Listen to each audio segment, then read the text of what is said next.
Welcome to the Rim Break Rodeo. We hope this video helps. You start by heating the visor seam with a heat gun or hair dryer to soften adhesive. Move steadily so paint stays safe. Next, use a flat plastic pry tool at one end and wedge gently to find the clip or edge of the tape. You want to create a small gap. Once you have that gap, slide the tool along the seam while applying low, even heat.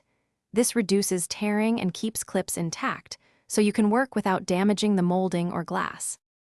Now you continue by progressing in short, controlled sections, about 6 to 12 inches, reapplying heat where adhesive firms up. Use the trim tool to pop each clip free by levering away from the body. When a clip resists, reheat and try again rather than forcing it. For adhesive strips, pull the visor parallel to the glass to peel the tape cleanly. This preserves both the tape and paint.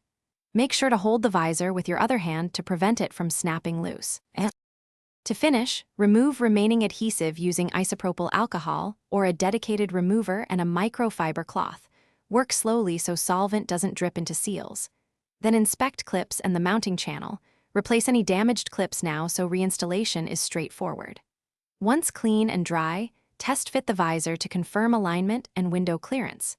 If the visor won't come off or clips break, stop and warm the area more, or remove.